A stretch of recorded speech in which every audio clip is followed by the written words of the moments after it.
এদিকে খুলনাতেও সরকারি নির্দেশনার পরও কর্মকর্তা কর্মচারীরা অনেকটাই খেয়াল খুশি মতো অফিস করছেন। খুলনার বিভিন্ন দপ্তরে দেখা গেছে অনেকেই 1 থেকে 2 ঘন্টা দেরিতেও অফিসে আসেন, আবার অফিস সময় শেষ হওয়ার আগেই চলে যান। খুলনা প্রতিনিধি আশরাফুল ইসলাম নূরের তথ্যচিত্রে দেখুন ডেস্ক রিপোর্ট। 72 ঘন্টা ময়েশ্চার লক সমৃদ্ধ লিলি বডি ওয়াশ, শিয়া বাটারের গুডনেস স্কিন রিপেয়ার করে রাখে সফট ও গ্লোয়িং। সরকারের কঠোর নির্দেশনার পরও কর্মকর্তা কর্মচারীরা দেরিতে আসায় সরকারি দপ্তরগুলোতে সাধারণ মানুষের হয়রানি বন্ধ হয়নি।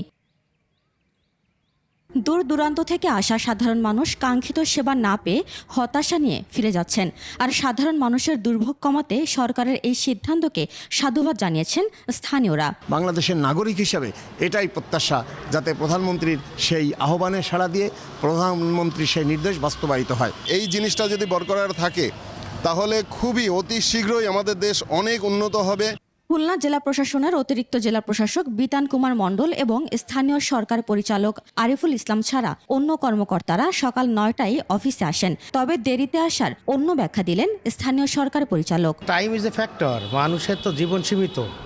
আপনি যদি কর্মঘণ্টার মধ্যে 2 ঘন্টা লেটে আসেন, 2 ঘন্টা গল্প করেন আর 4 ঘন্টা কাজ করেন, তার মানে যে আউটপুট আপনি দিতে পারতেন তার 50% দিচ্ছেন জনগণকে। সরকারি নির্দেশনা অনুযায়ী সকল কর্মচারী কর্মকর্তা সঠিক নিয়মে অফিসে আসেন বলে জানালেন জেলা প্রশাসক। রমজানের সাথে সাথে আপনারা জানেন যে অফিস আদালতে কাজকর্মের একটু শিথিলতা আছে। সে কারণেই আমি শুরুতেই আমার অফিসার স্টাফদের নিয়ে বসেছি এবং আপনি এখানে দেখবেন যে আমাদের ডিজিটাল হাজিরা যে মেশিন সেটা অ্যাক্টিভ আছে। সকল কর্মচারী 9টার আগেই যখন অফিসে ইন করে তারা সবাই এই ডিজিটাল ফিঙ্গারপ্রিন্ট যেটা সেটি দিয়ে দিচ্ছে। জনগণের দুর্ভোগ কমাতে সঠিক সময়ে কর্মকর্তা কর্মচারীদের দপ্তরে উপস্থিত থাকার আহ্বান জানান খুলনা জেলা পিপি। না, আমারও ঠিক লেট হয়নি। আমি সকালে আবার পেয়েছিলেন আমাদের সরকারি কমিশনার ভূমি, ওখানে একটা বিষয় জানাচ্ছিল এবং সেখানে একটা তদন্ত দেওয়া ছিল।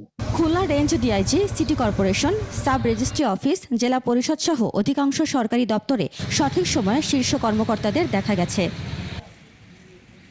উপমা রায়, ডেস্ক রিপোর্ট, 21 টেলিভিশন।